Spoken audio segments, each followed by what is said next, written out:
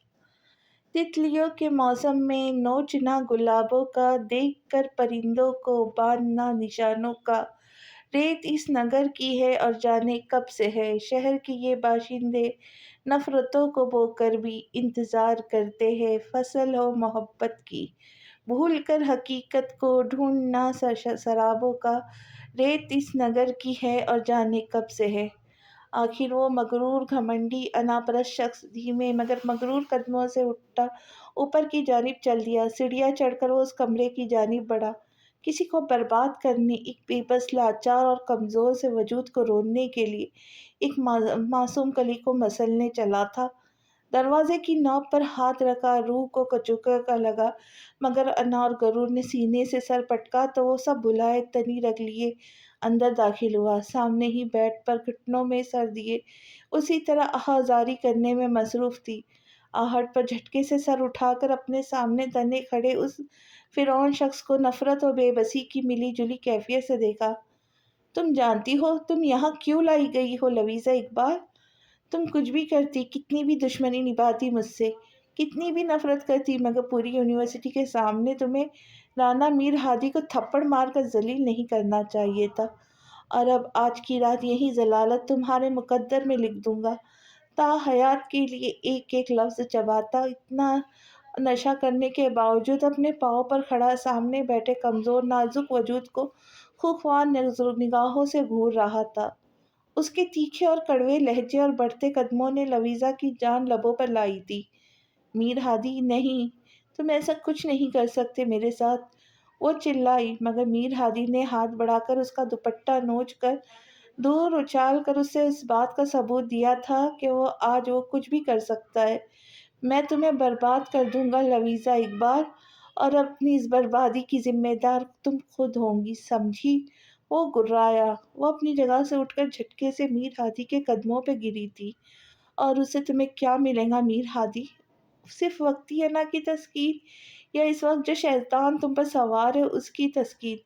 اس کے بعد کیا؟ ساری زندگی خود سے نگاہ ملا پاؤں گے؟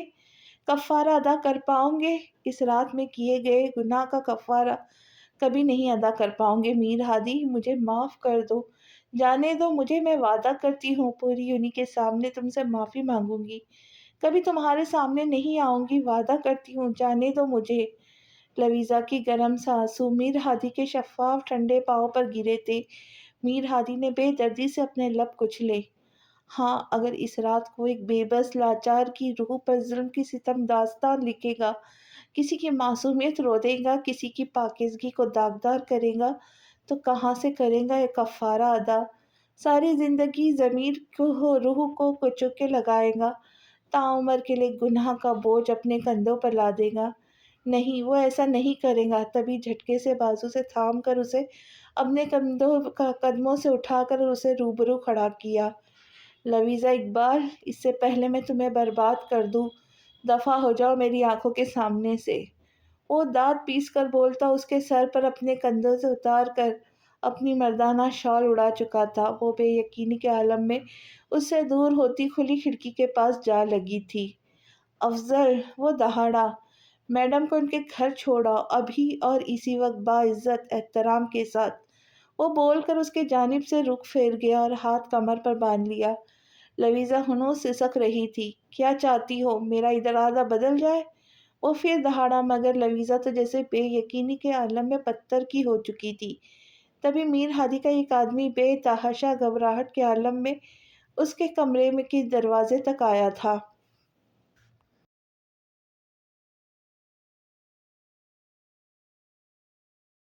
چھوٹے صاحب، بہت بری خبر ہے، میڈم کے بابا نے بدنامی کے ڈر سے خودکشی کر لی ہے اور اب اس دنیا میں نہیں رہے۔ میر ہادی کے سر پر 7 آسمان گرے تھے، جیسے کان سائی سائی کرنے لگے تھے، اور لویزا پھٹی پھٹی نگاہوں سے اس شخص کی پیٹھ کو دیکھ رہی تھی جس نے اسے برباد کرنے سے تو نجات دے دی تھی، بچا لیا تھا اپنی درندگی اور وحشی پن سے، مگر اس سے اس کی جینے کی وجہ ضرور چھین لی تھی۔ تو اب وہ زندہ رہ کر کریں گی بھی تو کیا؟ کیا کوئی اعتبار کرے گا کہ آدھا دن اور رات کے 11 بجے لوٹی اغوا شدہ لڑکی باعزت واپس لوٹی ہے؟ میر ہادی وہیں جیسے پتھر کا بت بن چکا تھا۔ لویزا ایک قدم پیچھے ہٹی تھی، آنکھیں بند کی، اور کھڑکی میں اس کا نازک کمزور وجود غائب ہو گیا۔ دھماکے کی آواز پر میر ہادی نے پیچھے مڑ کر دیکھا تھا۔ وہ پاگل بنا اب کھڑکی تک آیا تھا جہاں سے وہ اس کی شال تھی۔ کھڑکی کے نیچے فرسٹ فلور پر کھڑی اس کی سفید گاڑی پر پڑا وہ نازک وجود اپنی ارزاں خون میں لت پت اس کی قیمتی گاڑی کو بھی خود نالود کر چکا تھا۔ ڈور اور ونڈوز کے شیشے چھناکے سے ٹوٹ کر ارد گرد بکھرے پڑے تھے۔ لویزا اقبال اب خاموش تھی، بہت خاموش، اپنے تھپڑ کی قیمت اپنی جان دے کے چکا چکی تھی شاید۔ میر ہادی دیوانوں کی طرح دو تین تین سیڑھیاں پھلانگ کر نیچے آیا تھا۔ لویزا، وہ دہاڑا، دیوانہ وار خون میں لت پت لویزا کو نرمی سے گاڑی سے نیچے اتارا تھا، پیچھے سے سر بالکل جیسے پچک گیا تھا۔ افضل، گاڑی نکالو، وہ حلق کے بل چلایا۔ چھوٹے سائی، لگتا ہے میڈم نہیں۔ شٹ اپ یو، ایسا نہیں ہو سکتا، کبھی نہیں، میں ایسا نہیں ہونے دوں گا، نہیں جانے دوں گا اسے، یہ مجھے قاتل بنا کر کہیں نہیں جا سکتی، سمجھے؟ گاڑی نکالو، وہ چیخ رہا تھا، چلا رہا تھا، ہذیانی ہو رہا تھا۔ افضل نے گاڑی نکالی، میر ہادی نے اسے بازوؤں میں بھر کر اپنی گاڑی میں لٹایا۔ گاڑی ہوا کی سی رفتار سے اس عمارت سے نکلی تھی۔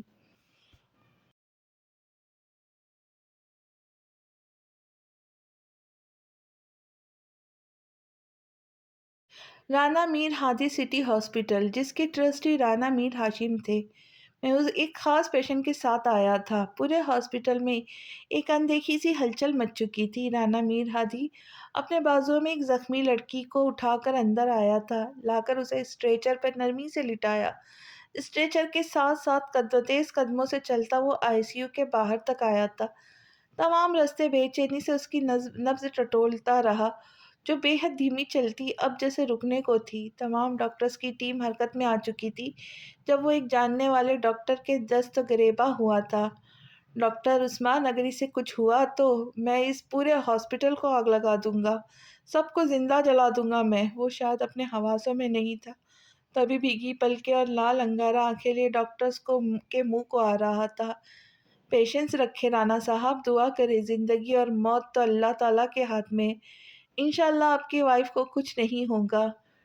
ڈاکٹر اس کا کندھا تھپ تھپایا او پی ڈی میں غائب ہوا تھا۔ چوٹ سر پر لگی تھی، تبھی ہاسپٹل کے بڑے نیورو سرجن کو بھی بلا لیا گیا تھا۔ معاملہ رانا میر ہادی کا تھا، سو بلڈ کا انتظام بھی ہاسپٹل والوں نے پرسنلی کیا تھا۔ جب دوبارہ ڈاکٹر عثمان ایک پیپر ہاتھ میں تھامے اس کے پاس آئے تھے، اس کی جانب پین اور فائل بڑھائی۔ رانا میر ہادی نے بھسم کرنے والے انداز میں ڈاکٹر کو دیکھا تھا۔ رانا صاحب، سرجری اسٹارٹ کر دی گئی ہے، میم کی کنڈیشن تو بہت کریٹیکل ہے، پر ہم اپنی سر توڑ کوشش کریں گے انہیں بچانے کی۔ ابھی آپ یہ پیپر سائن کر کے فارمیلٹی پوری کر دیں۔ ڈاکٹر عثمان نے اسے نرمی سے سمجھاتے خود ہی پیپر اس کے سامنے کیا۔ Sign here mister Rana. Doctor نے ہسبینڈ کے باکس کی جانب اشارہ کرتے ادھر انگلی رکھی۔ رانا میر ہادی نے غائب دماغی سے ادھر ہی سائن کر دیے۔ Doctor Usman I C you میں چلے آئے تھے گئے۔ آئی سی یو کے باہر وہ بینچ پر سر جھکائے بیٹھے فرش کو گھر رہا تھا جب علی حواس باختہ سا اس کے پاس آیا۔ میر ہادی، علی نے اس کے کندھے پہ ہاتھ رکھا، تب وہ تڑپ کر اس سے لپٹا تھا اور جوان ہونے کے بعد شاید پہلی مرتبہ رویا تھا۔ علی، میں ایسا کچھ بھی نہیں چاہتا تھا، میں قاتل نہیں ہوں، جانتی ہو نا تم، یہ سب انجانے میں ہوا، غلط فہمی سے ہوا، تم جانتے ہو نا۔ کام ڈاؤن ہادی، پلیز سنبھالو اپنے آپ کو، سب ٹھیک ہو جائے گا۔ علی نے اس کے کندھے تھپ تھپا کر اسے پرسکون کرنے کی کوشش کی۔ اس کی زندگی میں آنے والا یہ دھچکا، یہ حادثہ معمولی نہیں تھا۔ رانا میر ہادی کی دنیا تہ و بالا کر چکا تھا۔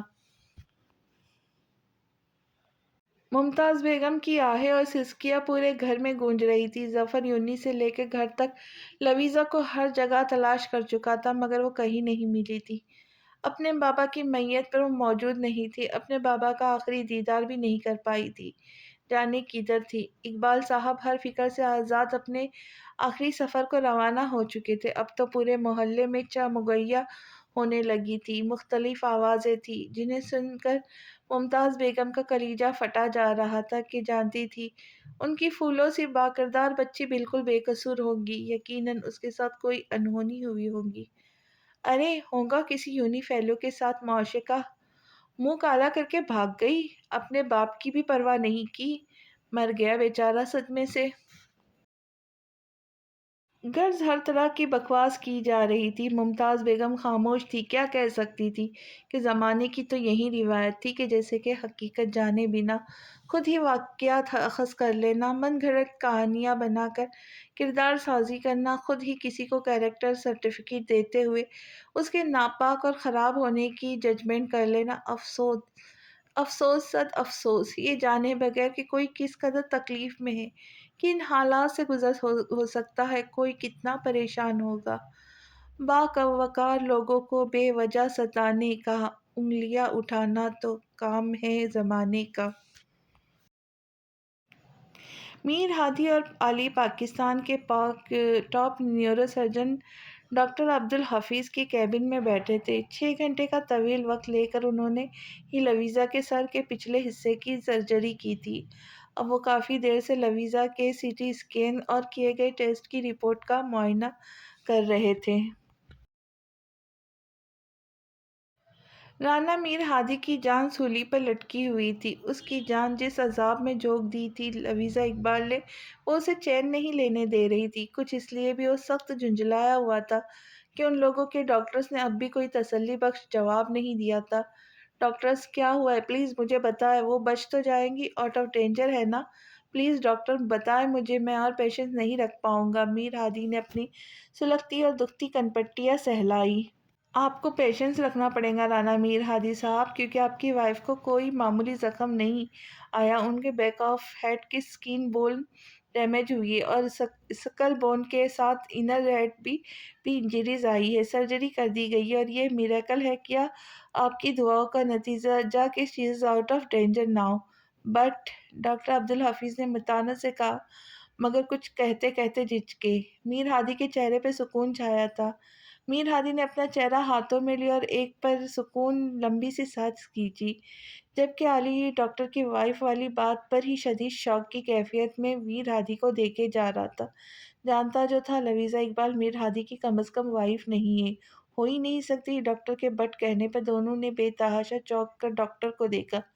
لیکن کیا ڈاکٹر بتائے مجھے، دیکھیں مسٹر ہادی، یا تو وہ کومے میں جا سکتی ہے یا پھر میموری لوس، یعنی برداشت جا سکتی ہے، یادداشت جا سکتی ہے، وہ کچھ کہا نہیں جا سکتا کب آئے بھی یا نہ آئے۔ آپ حوصلہ رکھیے، میں نے یہی بتانے کو آپ کو کیبن میں بلایا۔ ان کی رپورٹس یہی کہتی ہے، ان کی یادداشت چلی جائیں گی مگر ہوش میں آنا شرط ہے۔ دعا کیجیے۔ اگلا 15 دن پیشنٹ کے لیے اہم اور حساس ہے، اگر ہوش آ گیا تو ٹھیک، صرف یادداشت جائیں گی مگر ایٹ لیسٹ وہ ہوش میں تو ہوں گی، اگر ہوش نہ آیا تو کوما میں چلی جائیں گی۔ کتنے عرصے کے لیے کچھ نہیں کہا جا سکتا۔ ڈاکٹر کے ہر جملے، ہر لفظ پر میر ہادی کا چہرہ زرد پڑ چکا تھا۔ پیشنس رکھیں مسٹر ہادی صاحب، ابھی کوئی تو کافی مرحلے ہیں جن میں آپ کو صبر و تحمل کا مظاہرہ کرنا ہوگا، ڈاکٹر نے متانت سے کہتے اس کے کندھے کو تھپتھپا کر اس کو حوصلہ دیا، پھر آئی سی یو کی جانب چلے گئے۔ میر ہادی کی آنکھیں پرنم ہوئی تھی، علی اسے دیکھے گیا۔ کون کہہ سکتا تھا سامنے بیٹھا وہی شخص وہی بے حس لاپرواہ میر ہادی ہے جسے کسی چیز سے فرق نہیں پڑتا تھا، جس پر کسی چیز کا اثر ہی نہیں ہوتا تھا۔ اب ایسا کیا ہو گیا کہ وہ یوں ماہی بے آب کی طرح تڑپ رہا تھا؟ ہادم، تم نے نکاح کیا اس سے؟ علی نے سنجیدگی سے پوچھا۔ نو۔ ادھر بھی سرد سپاٹ چہرہ لیے جواب آیا، اس کے فادر کی ڈیتھ ہو گئی ہے۔ علی نے پھر اس کے زخم تازہ کیا۔ جانتا ہوں۔ میر ہادی سامنے پڑی اس کی رپورٹس کو گھورے گیا۔ تو اب کیا میر ہادی، مرنے دو اسے بھی یا چھوڑ دو اس کو اس کے حال پہ، اسے مکمل طور پر برباد کر کے اب یہ سب کر کے کیا ثابت کرنا چاہتے ہو؟ علی تلخ ہوا۔ میری ایسی کوئی انٹینشن نہیں تھی، تم نے پریٹینڈ تو یہی کیا، عمل یہی کیا میر ہادی۔ علی نے اس کی بات کاٹ کر جتایا۔ شٹ اپ علی، مانتا ہوں میں نے بدلہ لینے کو اسے کڈنیپ کیا، ہاں تھا میرا غلط ارادہ، مگر نہیں چھوا میں نے اسے، میں اسے واپس بھیجنے والا تھا باعزت۔ جانتے ہو عادی، میں نے اجالا کو کتنے مشکل سے سمجھایا، روڈ پر بے ہوش ملی وہ مجھے، تمہارے آدمیوں نے اس پر بھی تشدد کیا، علی تنی رگوں سے بتاتے گیا۔ میر ہادی کا دل گیا ڈوب مرے اور شرمندگی کی اتھاہ گہرائیوں میں گرا۔ I am sorry for every thing, میں کیا کروں کہ سب پہلے کی طرح ٹھیک ہو جائے؟ رانا میر ہادی نے بے بسی کے احساس سے اپنے بال مٹیوں میں جکڑے۔ جانتے ہو، جس دن وہ میر لا جائی تھی، اس دن کے بعد میں کسی ایک رات بھی سکون سے سو نہیں پایا، اور اب یہ سب، میں پاگل ہو جاؤں گا علی۔ وہ جو دولت کے نشے میں چور تھا اور جسے یہ گھمنڈ تھا کہ دولت سے ساری دنیا خرید سکتا ہے، آج اپنی ساری دولت دیکھ کر بھی لویزا اقبال کو ٹھیک نہیں کر سکتا تھا، اور یہیں آ کر تو بندے کی بس ہو جاتی ہے اور شروع ہوتا ہے خدا کا جاہ و جلال اور عظمت کے کل مختار تو وہیں پاک ہستی ہے۔ انسان سمجھتا ہے کہ وہ دولت سے ہر چیز پر قدرت اختیار کر سکتا ہے، مگر یہی اس کی سب سے بڑی بھول ہوتی ہے، غلط فہمی جس میں وہ مبتلا ہوتا ہے کہ ہر چیز پر قادر تو محض اللہ تعالیٰ کی ذرا ذات ہے۔ بے شک۔ جاؤ، چلے جاؤ میر ہادی، بہت شکریہ کہ اس کے علاج کے لیے تم نے اپنی دولت پیسہ پانی کی طرح بہایا۔ اب اسے اس کے حال پہ چھوڑ دو، پڑا رہنے دو اسے ہاسپٹل کے بستر پہ، یا اگر ہوش آیا تو اسے اس کی پھپھو کے گھر پہنچا دوں گا۔ اگر انہوں نے بھی کہیں راتیں باہر گزاری ہوئی لڑکی کو رکھنے سے انکار کر دیا تو دارالامان چھوڑ آؤں گا، علی نے سنجیدگی سے کہا۔ میر ہادی کے ماتھے پر انگنت بل آئے۔ شٹ اپ علیان، آج تو یہ بات کی ہے، آئندہ مت کرنا۔ وہ میری وجہ سے اس حال میں پہنچی ہے، اب میری ذمہ داری ہے، جب تک مکمل صحت یاب نہیں ہو جاتی نہ وہ کہیں جا سکتی ہے نہ اسے کوئی لے جا سکتا ہے، وہ میرے پاس رہیں گی۔ وہ جب تک ٹھیک نہیں ہو جاتی میں اپنے کیے کا مداوع کرتے ہوئے اس کی دیکھ بھال کروں گا۔ جب ٹھیک ہو جائے مجھے میری سزا سنا کر جہاں مرضی جائے، ابھی اسے کوئی میرے پاس سے نہیں لے جا سکتا، کوئی بھی نہیں۔ اس کا صدا کا ضدی لہجہ علی کا دل کیا ماتا پیٹ لے۔ کس حیثیت سے میر ہادی، کس حیثیت سے رہیں گی وہ تمہارے پاس؟ ذرا مجھے بھی تو پتا چلے، جو ڈاکٹر سمجھے۔ انسانیت کی حیثیت سے۔ میر ہادی کا سرسراتا لہجہ فوراً اس کی بات کاٹی اور اب لاپرواہ سا تھا۔ میر ہادی کبھی میری بات نہیں مانتے یار، کبھی تو مان لیا کرو۔ حویلی میں پتا چلا تو؟ علی جھنجھلایا۔ مجھے کسی کی پرواہ نہیں، نہ رانا میر ہادی کسی سے ڈرتا ہے۔ میر ہادی نے پھر اس کی بات سکون سے کاٹی، جیسے سب کچھ پہلے ہی طے کر کے بیٹھا ہو۔ رانا میر ہادی ڈرتے تو ہو؟ علی نے گہری نگاہ سے اس لاپرواہ ڈھیٹ بنے شخص کا گہری نگاہ سے دیکھا، جو اپنی تمام تر اچھائیوں برائیوں سمیت اس کا بچپن کا دوست تھا، جس کی رگ رگ سے وہ واقف تھا۔ یہ کہانی رانا میر ہادی کی جانب سے جو شدید نفرت سے شروع ہوئی تھی، اس کی گہرائی اور گہری حقیقت جانتے ہوئے آنے والے وقت کا سوچ کر اسے جھرجری سی آئی تھی، مگر سامنے والا مکمل لاپرواہ انجان بننے کی کوشش میں ہلکان ہو رہا تھا۔ ہاں، مگر زندگی میں پہلی مرتبہ علی اسے بار بار نگاہیں بھی چرا رہا تھا۔ کیا مطلب علی؟ وضاحت دو، میر ہادی نے پھر دوسری جانب دیکھتے اس سے پوچھا۔ کچھ نہیں میر ہادی، آنے والے وقت سے تو کم از کم ڈرو۔ علی نے اسے مبہم الفاظ میں سمجھانا چاہا۔ وہ آنے والے وقت میں ہی دیکھا جائے گا، فی الحال بھابھی پر توجہ دو، شادی قریب ہے، مجھے میرے حال پہ چھوڑ دو علی، وہ کہتا وہاں سے اٹھا تھا۔ علی بھی اس کے پیچھے اٹھ کر اس کیبن سے باہر نکلا۔ علی مجھے بتائے لویزا کہاں ہے؟ کیا کیا اس فرعون نے اس کے ساتھ؟ بتائے مجھے، وہ زندہ بھی ہے کہ مار ڈالا اس وحشی درندے نے اسے؟ بتائے مجھے، نہ بتایا تو ابھی کے ابھی میں پولیس اسٹیشن چلی جاؤں گی، میں اسے جان سے مار ڈالوں گی۔ اجالا کو سکون آور انجیکشن دیا گیا تھا۔ کئی گھنٹوں کے بعد جب وہ ہوش میں آئی تھی، کب کی چیخ رہی تھی، چلا رہی تھی، شدید پینک ہوتے پھوٹ پھوٹ کر رو رہی تھی۔ مسٹر حمزہ اور ان کی بیگم فوزیہ، اجالا کے ممی پاپا، بے تحاشا پریشان تھے، اور اب جب عالیان اس سے ملنے آیا تھا تو اس سے حمزہ اور فوزیہ کو تسلی دی تھی کہ وہ اسے سنبھال لے گا، مگر اس کے سامنے آتے ہی وہ پھر ہذیانی سی ہو کر چلائے جا رہی تھی۔ اجالا سنبھالو اپنے آپ کو، میں بتاؤں گا کہ وہ کہاں اور کس حالت میں، پہلے خاموش ہو، بالکل چپ۔ علی نے اسے بازو سے تھاما۔ علی، اگر مجھے ذرا سا بھی شک ہوا کہ اسے سب میں آپ نے بھی ذرا سا بھی اس کا ساتھ دیا ہے یا اس میں ملوث ہوئے تو میں جان لے لوں گی اپنی، یا آپ کی جان لے لوں گی، چھوڑ دوں گی آپ کو، مجھے کھونا پڑے گا آپ کو۔ وہ پھوٹ پھوٹ کر روتی چلانے لگی اور عالیان مرزا کے پیروں کے نیچے سے زمین کھینچی۔ وہ تڑپ ہی تو گیا تھا اس کی باتوں سے۔ اجالا، مجھے کیوں دوش دے رہی ہو یار؟ خود کو اور مجھے کیوں اذیت دے رہی ہو؟ میرا کوئی تعلق نہیں اس سب میں، سنا تم نے؟ میرا کوئی واسطہ تعلق نہیں۔ علی نے اسے سینے میں بیچا۔ خبردار اجالا، جو ایسی بات آئندہ منہ سے نکالی میں بہت برا پیش آؤں گا، سنا تم نے؟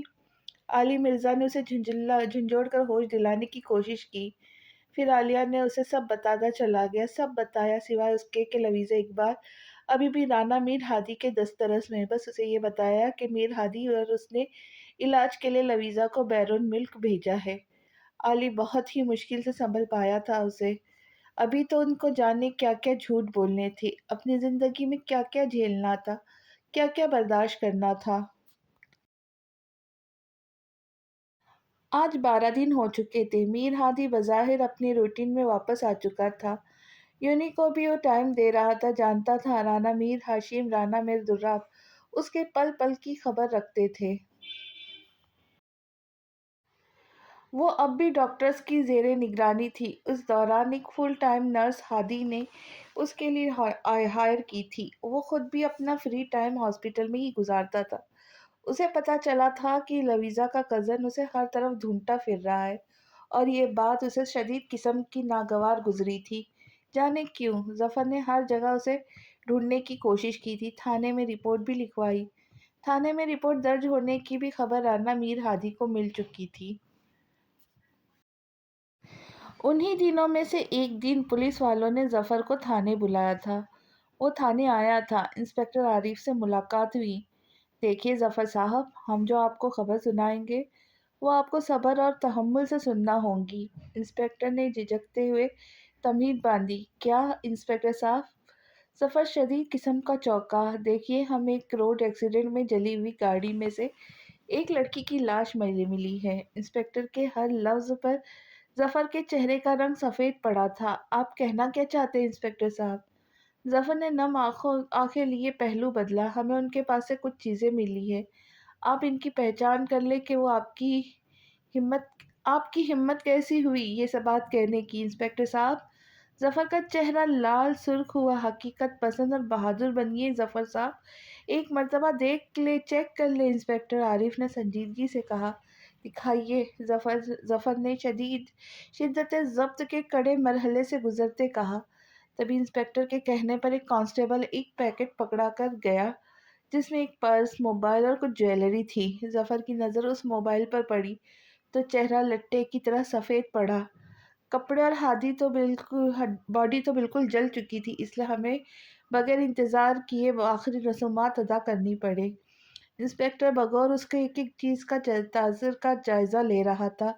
کسی کے کہنے پر پھر وہ ضبط کی تنابیں ہاتھوں سے چھوڑتا پھوٹ پھوٹ کر رویا تھا، کیونکہ چیزیں اسی معصوم کانچ کی گڑیا کی تھی جو سوکھی ریت کی طرح اس کی مٹی سے پھسل کر جانے کس دیس جا چکی تھی۔ وہ پیکٹ سینے سے لپیٹے بچوں کی طرح روتا رہا اور پھر اسی تھکے ہارے مسافر کی طرح جھکے کندھوں کے ساتھ وہاں سے نکلا جیسے جسے رہزنوں نے لوٹ لیا ہو اور اس کے پاس کچھ بھی نہ بچا ہو، جینے کی وجہ بھی نہیں۔ تسلی کر لینے کے بعد کہ وہ جا چکا ہے، انسپکٹر عارف نے کال ملائی جو کہ دوسری بیل پر ریسیو کر لی گئی۔ یس، دوسری جانب سے ٹو دی پوائنٹ گمبھیر آواز آئی۔ کام ہو گیا چھوٹے سائی، یقین کر لیا اس نے آسانی سے، انسپکٹر نے اطمینان سے کہا۔ گڈ کہہ کر خاموش ہوا۔ سر، آپ نے کہا تھا کہ میں یہ بھی نوٹ کروں کہ اس کے کیا تاثرات ہیں، تو اتنا بڑا مرد بچوں کی طرح رو رہا تھا، لگتا بہت گہری چوٹ تھی، انسپکٹر نے دلچسپی سے کہا، مگر سامنے والے کے ماتھے پر بے شمار بل آئے تھے۔ Shut up inspector, to the point بات کیا کرو۔ گو ٹو ہیل ود ہم۔ اب مجھے یہ چیپٹر کلوز چاہیے، ہمیشہ ہمیشہ کے لیے۔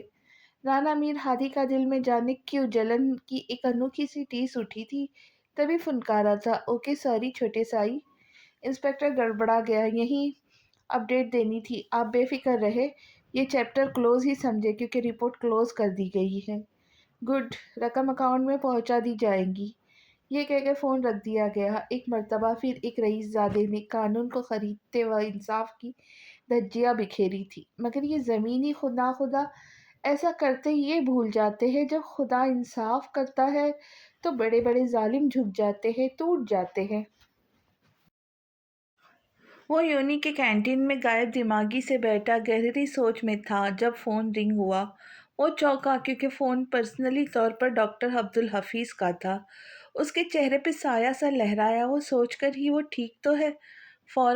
فون یس کر کے کان کو لگایا۔ Yes doctor, is everything all right? Mir Hadi بے چین ہوا۔ Of course mister Mir Hadi, بلکہ گڈ نیوز ہے کہ آپ کی وائف کو ہوش آ گیا ہے۔ ڈاکٹر کی خوشی سے لبریز آواز گونجی، مگر میر ہادی کے پیروں سے نیچے سے زمین کھسکی تھی، آنے والے وقت کا سوچ کر، یہ سوچ کر کہ کہیں اس سے کتنی نفرت کریں گی۔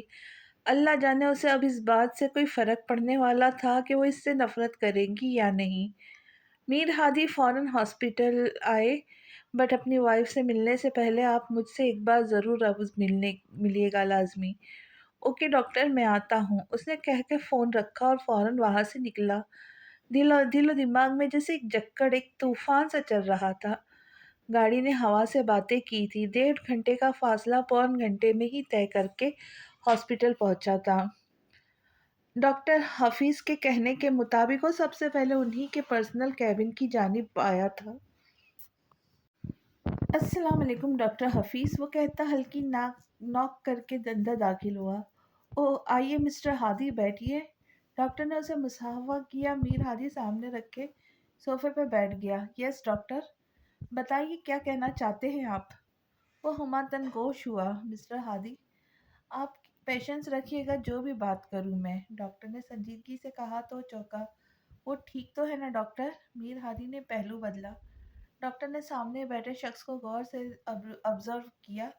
ایبسلیٹلی شی از آل رائٹ، لیکن وہ اپنی یادداشت مکمل طور پر کھو چکی ہے۔ ڈاکٹر حفیظ نے کہا تو میر ہادی پریشان تو ہوا، مگر دل ہی دل میں ایک کمینی سی خوشی بھی ہوئی، جانے کیوں، اور شاید کبھی واپس آئے بھی نہیں۔ مگر ہم علاج جاری رکھیں گے کہ ان کی یادداشت واپس آ جائے۔ آپ انہیں پرانی باتیں یاد کروانا، واقعات ان جگہوں پر لے کر جانا جہاں وہ پہلے جاتی رہی ہے۔ آپ کے ساتھ تو میں بھی ہو سکتا ہے کہ ان کی میموری واپس آ جائے۔ رائٹ ڈاکٹر، زبان سے ادا کیا مگر دل نے کبھی نہیں ڈاکٹر، کہ اس کی یادیں لوٹ آئے تو میر ہادی خود کو کٹہرے میں کھڑا پاتا۔ اور جو مین پوائنٹس ہے اور بہت اہم باتیں بتانے کے لیے میں نے آپ کو پرسنلی بلایا، وہ یہ کہ اس وقت بہت ہی حساس حالت میں ہے، ابھی بھی انتہائی نگہداشت کی ضرورت ہے، ان کا مینٹلی اسٹیٹ بہت نازک مرحلے سے گزر رہا ہوگا۔ ایک ہسبینڈ ہونے کے ناطے آپ کو پیشنس رکھنا ہوگا۔ وہ 100 طرح کے سوال پوچھیں گی، آپ کو ہر صورت 100 طرح کے ہی جواب ہی دینے ہوں گے، انہیں مطمئن کرنا ہوگا وہ سب کچھ بھول چکی ہے۔ ہو سکتا ہے یاد کرنے کے لیے پینک کرے، آپ کو سنبھالنا ہوگا، کیئر کرنی ہوگی، ذہن پہ زیادہ زور نہیں ڈالنے دینا، خود ہی ہر بات کا جواب دینا ہوگا آپ کو۔ آپ ایک ذرا سا ڈپریشن، ٹینشن ان کی زندگی اور صحت کے لیے بہت بڑا خطرہ بن سکتا ہے۔ آپ سمجھ رہے ہیں نا مسٹر ہادی میں کیا کہنا چاہتا ہوں؟ ذرا سا شک یا کوئی بھی نیگیٹو سوچ ان کے لیے شدید نقصان کا باعث بن سکتی ہے۔ ڈاکٹر نے کہا تو اس نے جذبات میں سر ہلایا۔ مگر میں یہ کہنا چاہتا ہوں کہ اس وقت آپ کی بے تحاشا توجہ، محبت اور کیئر کی ضرورت ہے۔ ایک بچے کی طرح ٹریٹ کرنا ہوگا ان کو، آپ کر پائیں گے؟ ڈاکٹر نے گہری نگاہوں سے اس کا جائزہ لیا۔ یس ڈاکٹر، وہ دو لفظی جواب تھا، مگر پختہ ارادے کو ظاہر کرتا چٹھانی سا مضبوط لہجہ تھا۔ ایک ڈاکٹر ہونے کی حیثیت سے میں ہر بات آپ کو کھول کر بتا دینا چاہتا ہوں کہ بعد میں آپ کو کسی پریشانی کا سامنا کرنا نہ پڑ جائے۔ یس ڈاکٹر، سے آئی ایم لسننگ کیئرفلی، میر ہادی نے اطمینان سے کہا تھا۔ اوہ، ڈاکٹر حافظ نے ہنکار بھرا، ابھی کیونکہ وہ مینٹلی اور فزیکلی بہت ہی زیادہ ویک ہے تو آپ ان کی کیئر کرتے رہے، مطلب ہسبینڈ ہونے کے ناطے ابھی کچھ عرصے آپ ان سے فزیکلی ریلیشن بھی نہیں بنا سکتے؟ ڈاکٹر کی بات پر میر ہادی نے بری طرح پہلو بدلا، چہرے نے لہو چھلکایا، جبکہ ڈاکٹر نے انتہائی دلچسپی سے اس کا بلش ہوا چہرہ دیکھا۔ یس ڈاکٹر، میں کروں گا کیئر اس کی۔ اب کیا میں مل سکتا ہوں اس سے؟ اس نے تقریباً جبڑے بھیج کر کہا تھا۔ ڈاکٹر حفیظ کہا لگا کر ہنس پڑے۔ اس نے اچنبھے سے ڈاکٹر کو دیکھا۔ جائیے مسٹر ہادی، آپ ملیے، مگر ان کے سوالات سے اریٹیشن کا شکار مت ہوئیے گا، کیونکہ ان کے ذہن میں کوئی یاد نہیں تو وہ سوالات پوچھ کر جاننے کی کوشش کریں گی۔ ڈاکٹر حفیظ نے ایک مرتبہ پھر یاد دہانی کروائی۔ یس ڈاکٹر، شیور۔ اس نے اسبات میں سر ہلاتے یہاں سے اٹھنے میں ہی عافیت سمجھی۔